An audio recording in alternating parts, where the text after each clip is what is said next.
Hello, everyone. Thank you for joining us for this very special program. My name is Saray Crane, Barnard class of 74, and a member of the AABC Reunion Committee. As a quick reminder, this event is being recorded. Attendees will not have microphone or camera access during this online event. Attendees' voices, likenesses, and/or images will not be captured by Barnard College. Written submission of questions may be shared during the Q&A portion of the event. We have very special guests with us today. Antonia Fasanelli, 96, Juliet Howard, 86, Jennifer Sokoler, 06, and Geneva Tiggle, 91.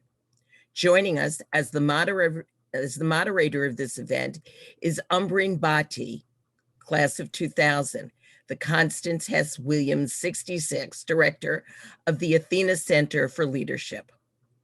A Barnard alumna from the class of 2000, Umbreen joined the Athena Center in April 2019 and guided the center into its next chapter.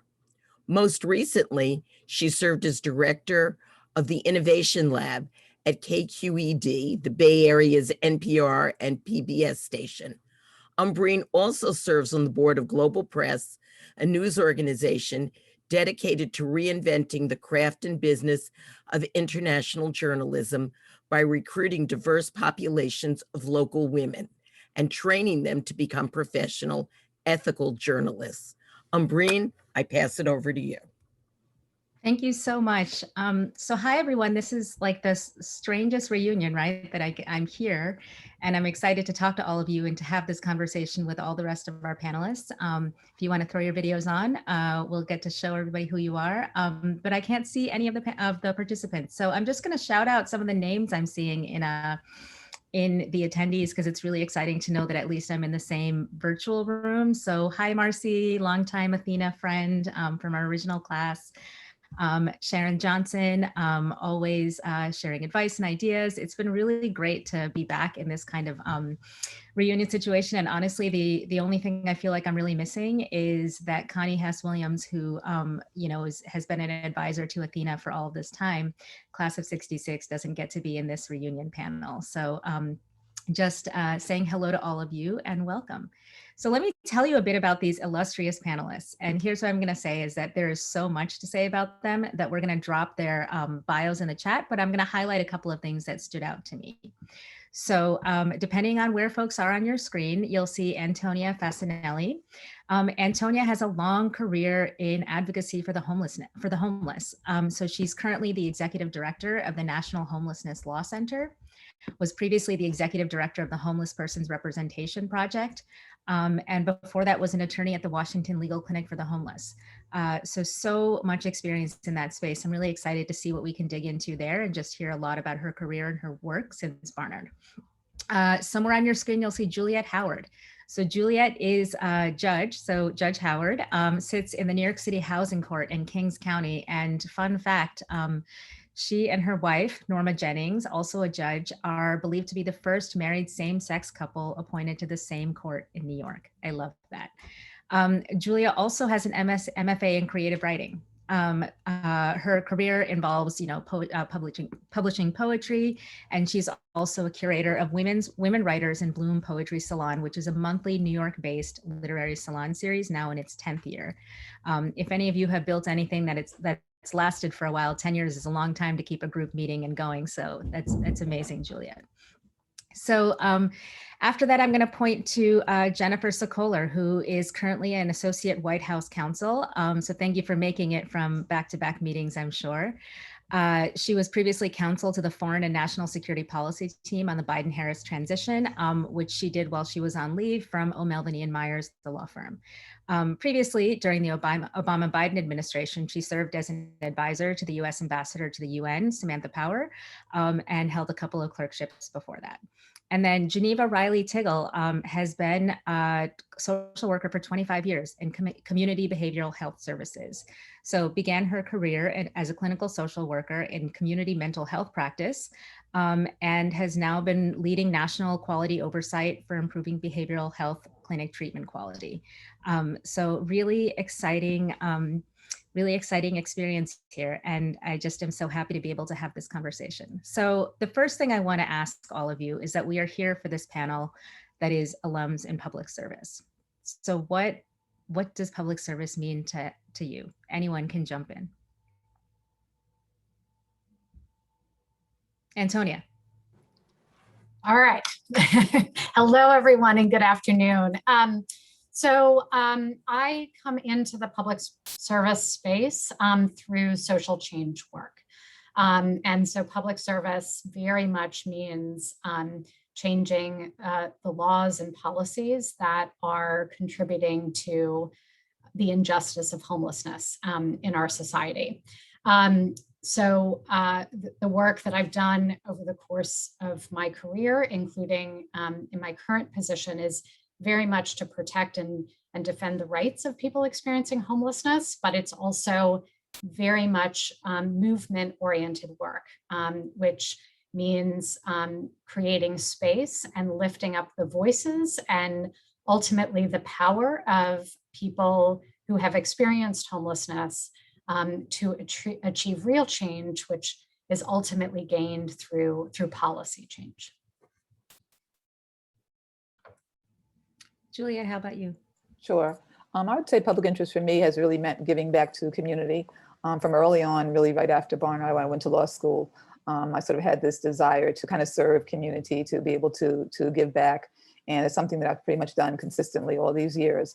And for me, that meant a lot of it had to do with housing, making sure that I worked a lot in landlord and tenant, which is a big area sort of here in New York. So making sure that, those underserved populations were served and that their rights were heard. And then I also ended up becoming a teacher at Brooklyn Law School. They used to have an elder law clinic. So that was another way to kind of serve the community, work with elders and make sure that, that they were given services that I felt that they desired. And of course, in my most recent position as a judge and also still dealing with housing is making sure that laws as they affect housing are, fairly enforced and that justice is served. So it's been a wonderful journey to be able to kind of do that throughout my career. Yeah. And I'll go next. I think I've always thought of public services working for the greater good. At Barnard, I got involved with a lot of different community-based organizations. And at one point, I think I thought I might teach because I was tutoring disadvantaged kids in public schools, and then learned pretty quickly that my strength lied in making connections, and that I really enjoyed watching them grow and seeing the progression of their development, and that was more meaningful to me and that I was more helpful to them in that space. And in my field, there's sort of a split between what's called micro work and macro work. And so working with the individual versus the community. And I'd always in my mind thought, you know what? We have to be able to do both. There's, certainly the folks that are doing policy, but that's very different. And the work that we do in terms of building communities, and I think the phrase that was used then was sort of empowerment. And that word still exists, but I think now we talk more about access and equity and quality and having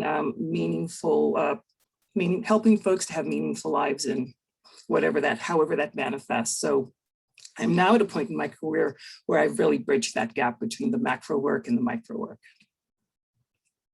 That sounds like a dream, Geneva. Jennifer. So I kind of have two things that pop to mind when I think about public service. The first, I think, kind of goes to just how I was raised. I think that going back to being a kid and learning about religion and obligations that we have to others, and that just being sort of a core part of my family.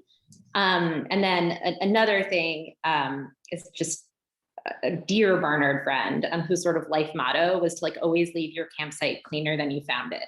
And, I feel like it is an honor to get to do work. I get paid for a living to do work that really I believe has sort of the opportunity to fill these two personal commitments that I have. That's sort of my life motto. So for me, public service is it's a joy to get to do this work for a living. I love that about the campsite. And you totally notice who does that and who doesn't when you go camping. So do any of the rest of you have mottos that have carried you through this work? Hard question, I know, but is there anything that's I actually love that question. I think that's so good. You know, I years ago had the opportunity to work for a federal judge in Dallas, Texas, named Barefoot Sanders, and he every morning he would say to his law clerks, "What are you doing for your country today?" And sometimes I would be, you know, over the file cabinet. I would say, I'm filing for my country today. But I jest. It was really a question about that not only focused where we were at that point, and he, I think, was someone who did a wonderful job of framing the role of the judiciary as part of our overall governmental structure and a check and balance on the government, but also always wanted you to think about the greater good. And I love Geneva sort of using that phrase. That was really, really beautiful. And then on the social justice side, he always said, "When in doubt, do." And which was a great motivator when there's lots of options presented. Just go forward and do it. That's so great. Juliet or Geneva, do you have any mottos that kind of carry you through this work? I do have one, and it's from my grandmother, and it's evolved. So if my grandmother is, "There's a will, there's a way," and it's evolved into my "pave the way," right? Because sometimes there really is no road, and you have to just create it and know that what you're doing is on par with what's needed to be done. I like that a lot, Geneva. Let's see, I guess, of course, not just a judge, but I'm also, you know, a writer and a poet. So I'm thinking about a poet who I actually discovered when I was at Barnard named Pat Parker.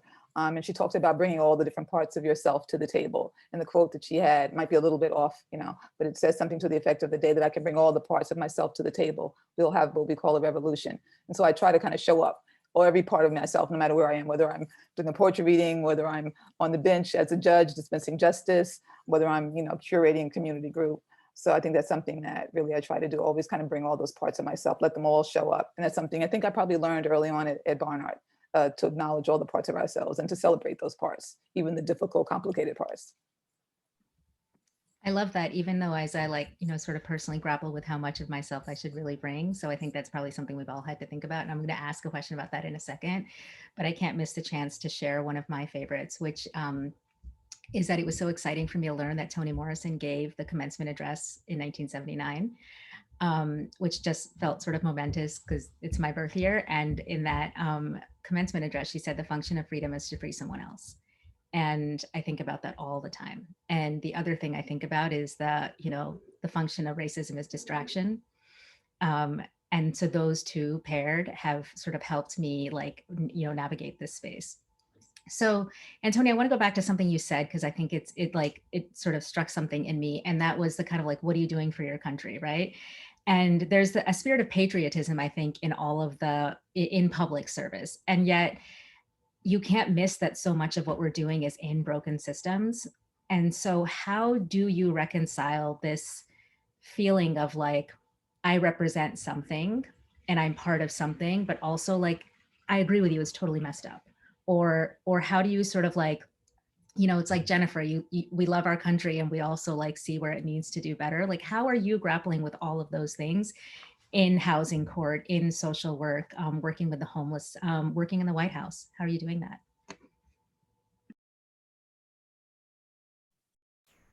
Judge, do you want to go first? Would you like to? That's a great question. It's real, that question. How do we grapple with all that? I think just really acknowledging it, being aware of it, sometimes calling it out when we can, depending on the forum that we're in, to kind of use that voice or position to be able to speak to those issues. But it is difficult, definitely something with my new job. I've only been and can you do that? I mean, can you hold things to account when you're in that sort of role? Like, how does Right. that So there are limitations sometimes. Absolutely. What I'm saying. So there are limitations. So I might be able to do that when I do my poetry, but I might have limitations, sort of when I'm, in the bench as a judge, I mean, I'm making sure that I'm dispensing justice, that I'm following the law, that I'm listening to everyone, that everyone sort of has a chance to at least have their day in court. That those are things that are important to me. But yes, there are certain constraints you have depending on the fields that, that we go into.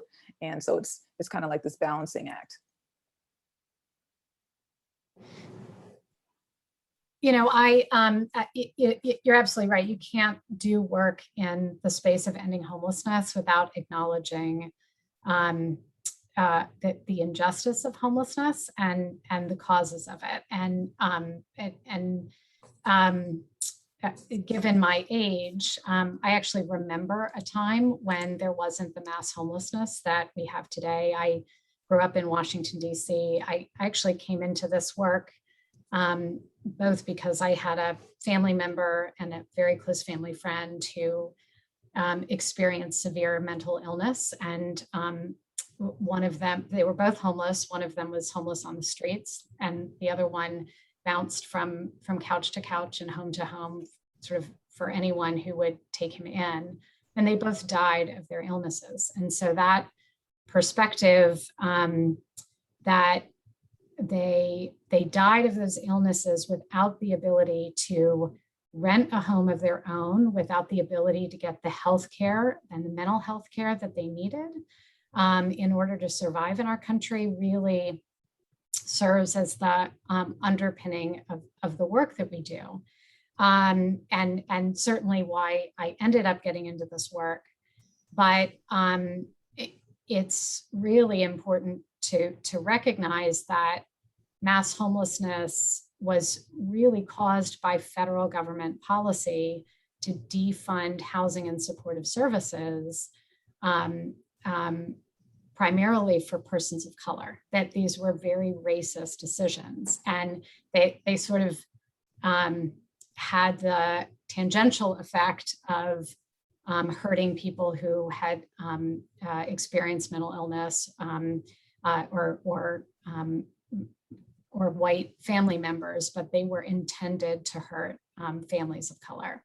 And so if you're doing work in this space, it's really important to acknowledge that and to center that realization in your work. And at the Law Center, we very much believe that homelessness can be solved. You can put literally Humpty Dumpty back together again, and you can start funding the programs that existed that prevented folks from experiencing homelessness.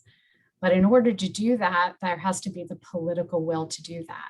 And in order to have the political will, there has to be a reckoning and a recognition of what was underlying those original decisions. And there has to be a deliberate commitment to support communities of color, particularly low-income communities of color. Yeah. So a few really big thoughts came into mind as you were speaking, Antonia. Well, for one thing, it just sort of prompted my memory. I'm not sure if it was NPR or where very recently I learned about the public pools and how the pools were drained really because white families did not want children of color with their children. And so the pools, where there were many of them actually around the country, and so they were drained and left empty for numbers of years from I think late 60s on. But that's a digression. I wanted to answer your question about, how do you get into this space? And I think when you do public, and really any work, I think, sometimes you're going to step into murky waters. And at the time that I graduated in 91, I don't think I saw any women of color or men of color for that matter that were in the mental health space. And I recall training, I was at New York Cornell at the, for my second year practicum. And I remember noticing that, and this was in Westchester, so it's a pretty diverse community. And I remember noticing at the clinic that there were kids that were suburbanites that were primarily white. And then there were kids that were living in the inner part of like sort of Mount Vernon, that area of Westchester County. And those kids of color were frequently, mostly boys, and were being diagnosed with conduct disorder. And I saw the same symptomology. So when I asked my supervisor, who was a wonderful, PhD social worker who did a lot of research, and she was really startled that she'd never thought of it before until I brought it to her attention that the same boys with the same patterns of behavior, this group was being sort of branded for life as criminals by being given the diagnosis of conduct disorder at like 16. And these boys were being treated or being, sort of diagnosed with mood disorders or adjustment disorders. And from that moment on, I think a part of what was always in the back of my mind every time I worked was really how to bring attention to that and how to work within a system formally, right? But in a way that really highlighted and that I didn't want to join that, right? That even if I had to sort of go out on a limb and maybe not be taken, maybe be considered an agitator or a good troublemaker by some, that it's something that really mattered and was really important. And, here we are 20 years later, where things are more pronounced and being spoken about publicly. Yeah, something I'm struck by both for Geneva and Antonia is that both of you work on issues that have always been important and that have always been there, but everybody cares right now. It's everywhere I turn, there's a conversation about mental health and mental health for people of color specifically, but I see so many conversations about that. And, Antonia, you could have never told me that a homelessness organization, anti-homelessness organization would get a $100 million grant this year to do something about the issue, right? So it's like these issues have become even more visible to us, pandemic, whatever, but as someone who took like a pretty meandering path post Barnard, your paths seem very focused and linear, right? Like I see, decades of work in the homelessness space. I see 25 years of work as a social worker.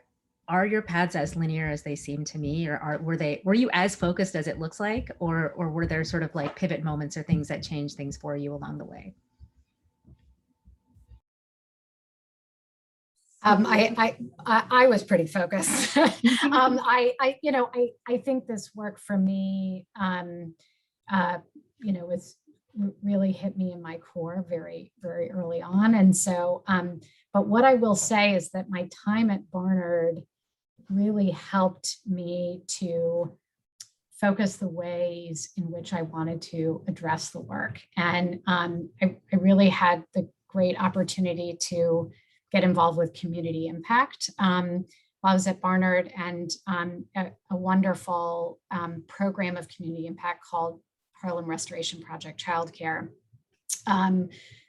which really got to the heart of the economic issues for working mothers who didn't have childcare for their children, which is still very much a prevalent issue in this country. And so we were providing the childcare. But I wanted to say that I had the great opportunity to work for Sonia Reese, who I understand just retired 2 years ago, and led that program for so long. And she taught me so much about focusing my commitment to this work, about how to run programs, how to evaluate them, how to raise money for them. All of that was really, really focused. And she was such a wonderful advisor. I want to give space to my colleagues to answer that question. I did just get a question from the audience about when my comments earlier, whether I was talking about Ronald Reagan's policies. And the answer is yes, I was talking about Ronald Reagan's policies. Someone from the class of '86 who was in New York during that time was asking. So thank you for your question. And yes, it was Reagan's policies. So I will say, it's funny, like I now feel like I have my dream job. I love it. But I didn't, oh my goodness. It's the president calling. No, it's my sister.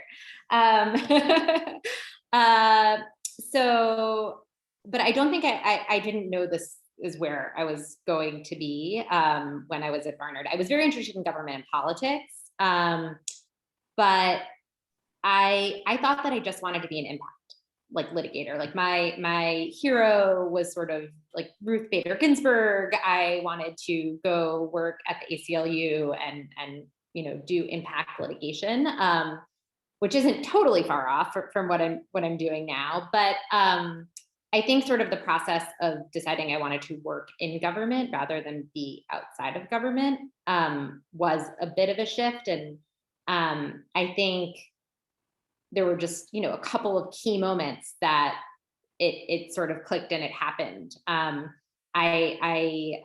One in particular was this year. I was working in the private sector. I had a really robust pro bono practice that I was really thrilled with. And randomly got a call from out of the blue from a friend to ask if I could help with some projects for the Biden-Harris transition. And it just sort of took on a life of its own. And I developed expertise and knowledge that ended up being really useful and necessary and positioned me to have the position that I have now. But I don't know, I think looking back, it's some combination of taking opportunities that just presented themselves and appeared interesting to me at the time, doing the best work that I possibly could in those opportunities, and then being open to where it led. There haven't been too many plans that I've cooked up, like 3-year or 5-year plans that actually worked out. Like I can't think of any. It's mostly just been a consistent pattern of doing things that interest me as they come up. Yeah, I can relate. Sure, yeah, I can relate to that. Definitely doing things as they interest me. I think I've been focused, but I don't know that I would have ever assumed that I would, end up, being a judge one day. I was just really passionate about, like I said, working with community, and then working with elder law and housing. And then I guess I was open to the opportunity when it came, it finally came recently, the chance to apply to be a housing court judge. And I would say the thing for me in terms of focus was also opening myself up to other opportunities, because when I graduated from Barnard, I was an English major. And I always remember Professor Prettyman was one of my favorite professors in English. And I went to ask her for a recommendation for law school. And she initially was like, no. I thought you were going to get a PhD in English. I mean, she was joking, but, so I sort of always also had that part of me as well. And so I'm grateful that like 12 years ago, I decided to go back and get my, MFA, even though I was still a lawyer. And I was, by then, I had just had, my son was a toddler, my youngest son. So in that sense, I think for me, it was important to be able to be focused, but also to follow other interests as well. And sort of to make my life feel that much wholer, that much more, I guess, feeling that much more grateful to be able to explore all the things that I was really passionate about. Were there other classes at Barnard or, faculty members or anyone who you look back at and you're like, that did something for me in terms of the path that I'm on right now? I'll let others, answer that if anybody has anybody in mind. I don't have one person in mind. I actually wanted to answer that question because if it's okay, is it all right for me to answer the question about your path? Well, I didn't, it wasn't linear at all. I think what connected the dots and everything that I did is mental health, but done in such broad ways. And who knew that now, there's been this huge move for equality and for equity. And I, just like Jennifer said, if you follow what interests you, right? And you really, I think one of the things many Barnard women have in common is that if you decide you're interested in something, you are going to master it, right? You're going to study, you're going to research, you're going to figure it out, and you're going to understand it in order to be able to talk about it in a really meaningful way. And so all of this knowledge and study was sort of in addition to the roles that I'd had as, like clinical director, program director here and there. And as this move in the past, maybe 8 to 10 years for through CMS and, really healthcare reform broadly which ACA was a big part of. And then all of it sort of streaming down into the various disciplines and different ways that we are now looking at healthcare. It made really good sense for me. And I was able to really join these task force and committees and become a part of that. And so it's evolved. But again, it's sort of like following that interest and gaining more knowledge, and you, without even knowing that it would eventually connect to something really greater. So. And then this question about who it is. So there weren't any professors, but I do remember attending a lot of the events at what was then called Barnard Community Center for Women. It's now the Athena Center, right? And there were all these great women just talking about the work they did, and it was research on women, BCRW. Yeah. And some of it was art, it was the arts and it was activism. And I remember that I've always felt inspired after listening to someone come back and talk, or just someone from the community come and talk about the work they do. And that's what fired me up, to kind of do this kind of work. Jennifer, you're the most recent grad here, so tell me, what are you? I have a few things. So in terms of classes, Shakespeare 1 and 2, and I'm now blanking on the name of the professor, which is really embarrassing, but I loved it. I also loved classes with Randall Balmer on evangelicalism, and I wrote my thesis on something that was related to that, and I loved that. And then also American Women in the 20th Century was, I think, a life-changing class for me. And then I think 2 other experiences that were really central. One was I started a student group, Smart Women Vote, which preceded the Athena Center and all of that. But I think, it was a part of a conversation on campus about women's roles in government and voting more generally in politics. And that was, I think, just being a part of creating something and building something was really a formative experience for me. And then the other thing was that the summer before my senior year, Barnard gave me a grant to do an internship. And I moved for the summer to Mississippi.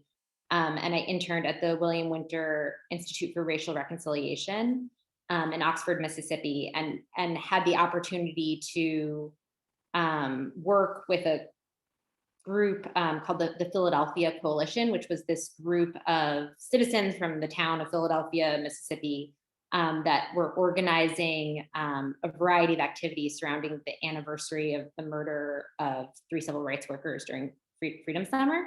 And that was just another incredible life-changing experience that Barnard, I never would have happened without Barnard. So I reflect on that often and kind of how much of my worldview is shaped by my time at Barnard.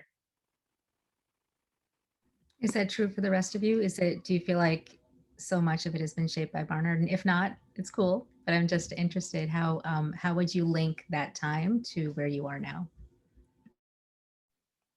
I definitely would say a lot of my worldview was formed by Barnard, definitely instrumental, sort of in growing up, in my outlook, probably just really in instilling me, instilling confidence in me as well. When I was growing up, I was, sort of a shy person. So I think those Barnard classes kind of helped to bring out the other side of me, really sort of encouraged me, really sort of, lifted me up, sort of you kind of become more confident of your abilities in that type of setting where it's very supportive. It's challenging, but also supportive, and so I needed that and appreciated it, and and continue to appreciate those kind of environments that can be challenging, intellectually challenging, but yet also encouraging.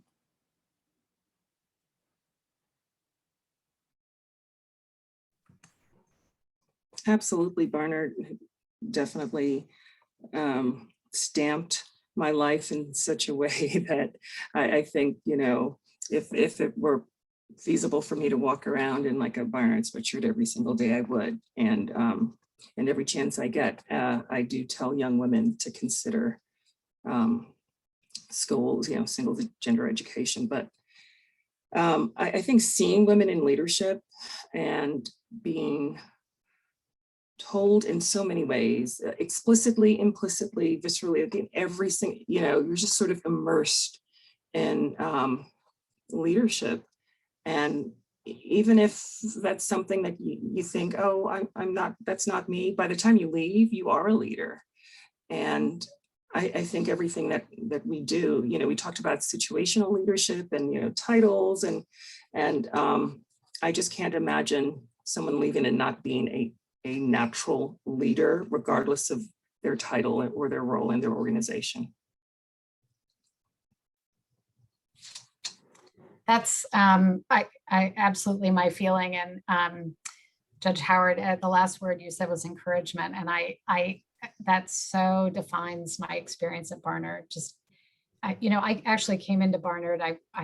You say on your application what you think you want to major in, and it was classics, which was not at all where I ended up actually as a linguistics major, so sort of related, but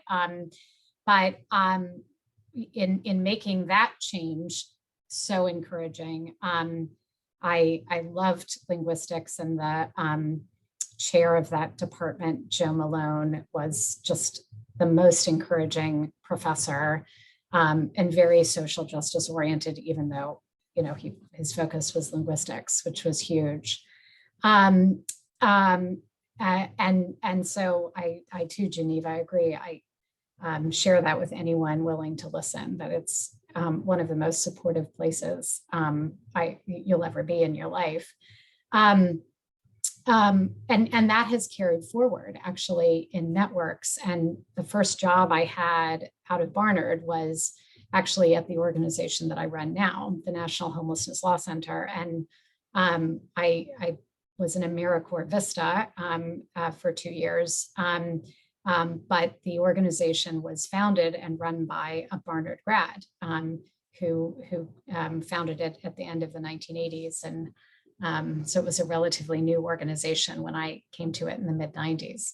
And that Barnard network, that supportive network, will exist in perpetuity. It's phenomenal. And I think that's one of the incredible things as well, in addition to the support when you're a student.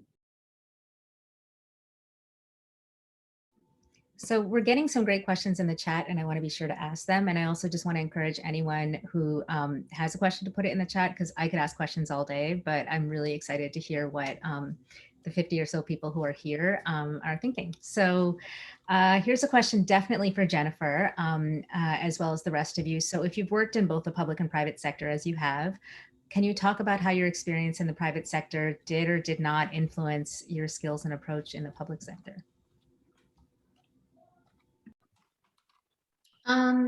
Yes, sure. I think it's actually interesting that I would say it's been sort of more the opposite. I think that, my experience, one of the things that's great about the public sector, and it actually sort of harkens back to what we were just talking about, leadership. There are so many opportunities in the public sector for young attorneys in particular to have loads of responsibility, that I think it's significantly harder to get in the private sector, just because the way that most law firms are structured, and I think also even in-house offices are structured. There's just a lot, like layers and layers of supervision for lots of reasons, some good, others less good. And so I think that one of the great things about kind of having had experience in the public sector at the Center for Reproductive Rights, and also working at the US mission to the UN before I went into the public sector, before I went into the private sector, is that I had a lot of experience managing projects and managing cases. And I think that really helped my work at the law firm. And then I think what I learned from the law firm that has now informed my work going back into government is corporations are bureaucracies, much like government. There are different offices that have different viewpoints. There are long-term institutional interests that, you have to take into account when you're trying to address a short-term or immediate problem. And so I think a lot of what I learned working in the private sector about managing these large, multifaceted institutions carried right back into my government service this time around. So I think in many ways, there's a lot of similarities, and you can learn and draw from one when you move between the two.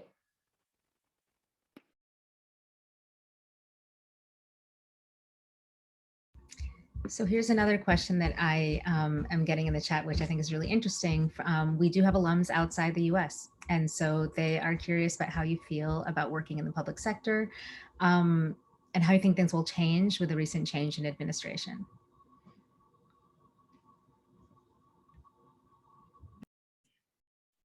Can you clarify, Umbreen? I'm not sure how that's different from the question you asked before. As you connected it to global. The question is your career in public service changing at all with the change in administration? So for example, are you seeing more interest in ever in mental health? Specifically with this?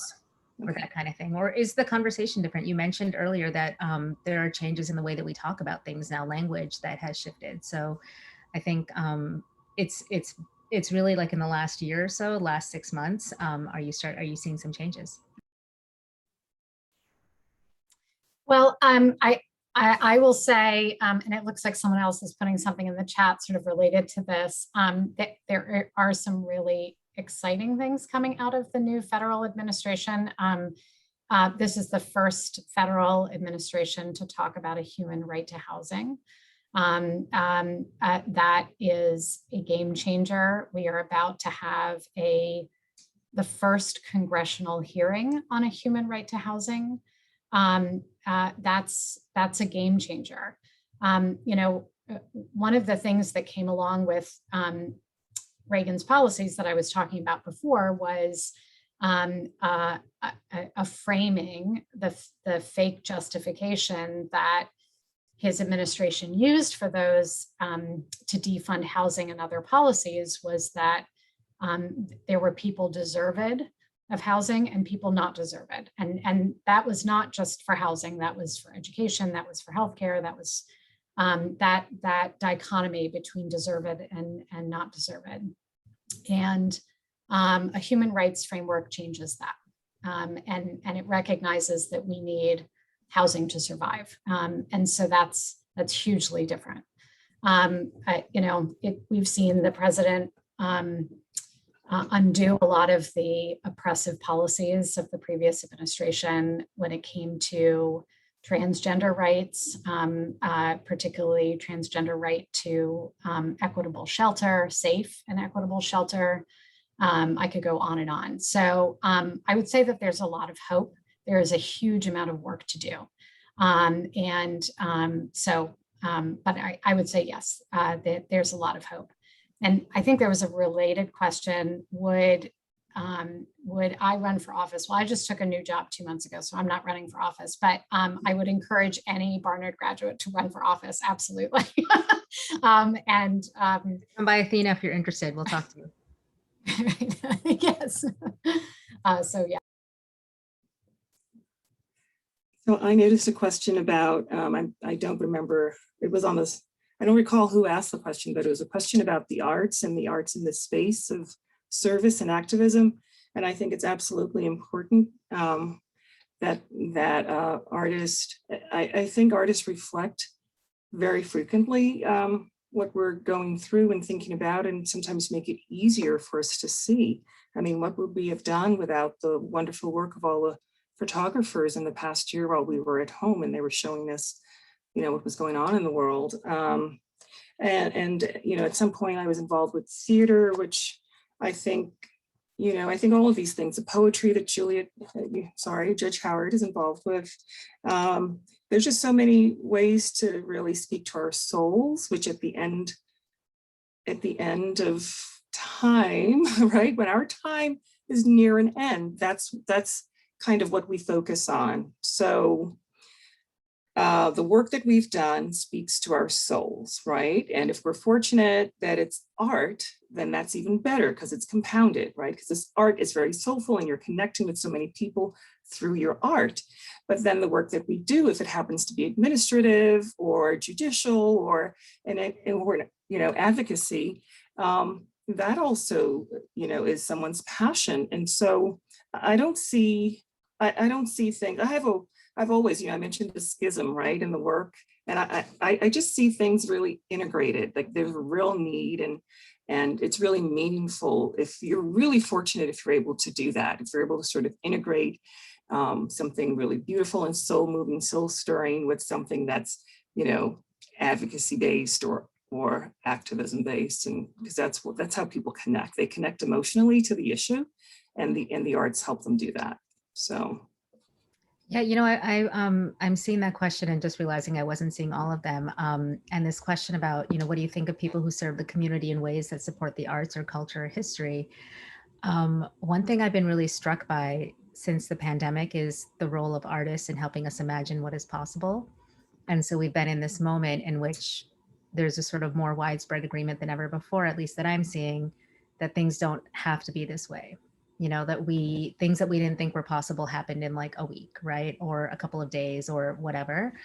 Are you all seeing that? Are you seeing artists imagine the possible, the impossible, whatever for us? Is that happening in your different sectors? Obviously, as a poet, as an artist, as someone who does a lot of community-based work, month after month, year after year, I absolutely am seeing that. And I often quote James Baldwin, who said that the role of the artist is to make the world a more human dwelling place. And I love that quote, and I think it's very true.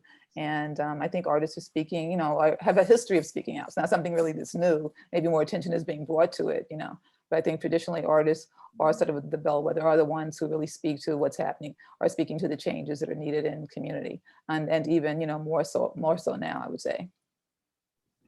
Thank you. And just Rona reminds us that we are going to talk about the role of art in the age of COVID on Saturday for the second alum panel. So do not miss your chance to listen to that there.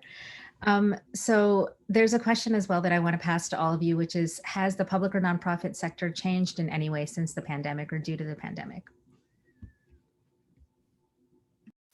A big question, I know. So, you can speak to it from whatever angle suits you.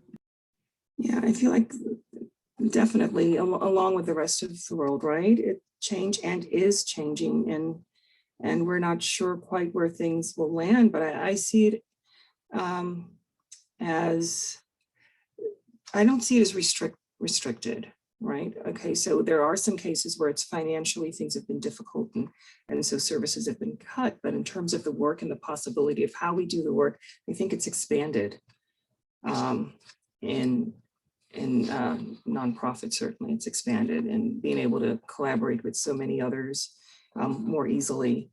So we'll see where this takes us, but and thinking about going back and sort of connecting the dots, I was doing some research earlier today for Place We're Developing and looking at trauma-informed design, sort of how a space feels for someone that's experienced trauma, whether it's acute, chronic, or, and yes, particularly for homeless folks and for treatment places. And, sort of thinking of that question of art and putting it all together and looking at the way that we provide the work isn't just here, sort of here's a plate of food, or, here's how we can help you meet your basic needs, but here's how we can do it in a way that feels really good and nurturing to you. I think that we're being more creative is what I believe. We're trying to do more with sometimes a little bit less. So. Absolutely. I agree. Yeah. And I would say the point that Geneva made about collaboration, and particularly with so many things being virtual now, I think there has been a great opportunity to collaborate with others, really literally from, around the world, not just the country. I've seen that. I've, kind of seen that in my own sort of personal life. And I think that is, sort of, if there's any, benefit, of course, it's been such a difficult year for all of us. But I think that collaboration, that ability to sort of reach out, to community and to find these common areas and to work together is something that's valuable. And I hope that, continues into the future.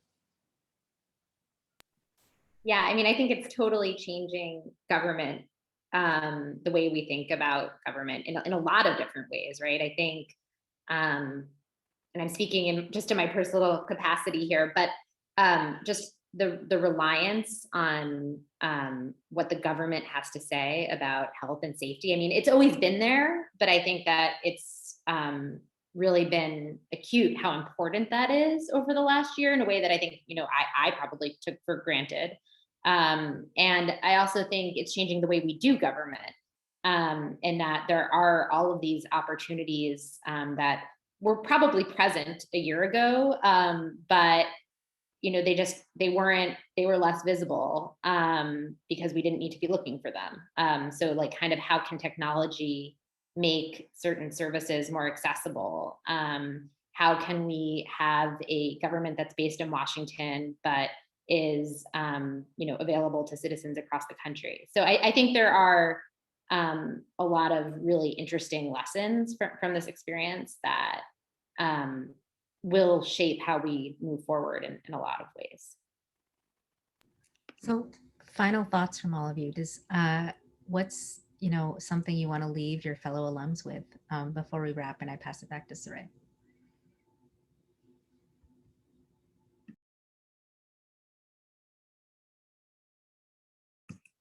So I'd like to say, wherever you are in your life's journey, whether you're a young alum or someone that's sort of worked a long way or retired, if you have something in mind in your heart that you want to do, be encouraged to do it. There are always others that are willing to connect and to help. And I think, taking the leap of faith to do this thing that you're moved to do is just such an important part of your journey. And that's it. I don't know if it's connected, but I think it is. I would agree. I would follow suit with what Geneva said. If there's any interest that you have, maybe something you haven't pursued before, something you've been thinking about, it's really, really never too late. I mean, I will admit that a judge is something that I thought about for a long time, but I finally did it. I'm over 50 now, but it's something that, is a great fit for me. So it's just never too late is really, sort of the message I'd like to, share with those of you, no matter, what age, where you are, in your life. I would say, it's kind of go for it. I would say to, I guess, maybe to younger folks as well, that you have so much to contribute. I think one of the best things I did before I took this job that was public service, while I was at the law firm, I was on a board of an NGO. And I was the youngest board member by decades. But that's a little bit of an overstatement, but not quite. It was amazing. It was so great for me. I developed, I got 15 new mentors. And I think when I left to take this job, they replaced me with 3 other younger women under the age of 40. So because they found that it was so useful to have that perspective and that kind of different sense of the world. So I just think that you're never too young to have a lot to contribute and to be a leader on the issues that you care about. Your voice is really essential. I think I'll just say one word: be fearless. Just you have all the tools. Be fearless. Come join us. What a great note to end on. So thank you so much. I'm going to pass it back to Saray to wrap us up, but I really appreciate the honesty, the sharing of thoughts and perspectives from all these different perspectives that you have. So thank you. Saray, over to you. So thank you, Antonia, Juliet, Jennifer, and Geneva for sharing your insights and being with us today. And thank you to Umbreen for moderating such a great discussion. That was really inspirational and hopeful that with all of you working on this, that the world is going to be a better place because of what you've done. And it certainly inspires the rest of us to be more involved in things that we care about. And to our guests, I want to thank you for joining us today. We hope that you'll join us for more Reunion Reimagined events. Please visit reunion.barnard.edu to learn more about upcoming programs. And thanks again. Great program.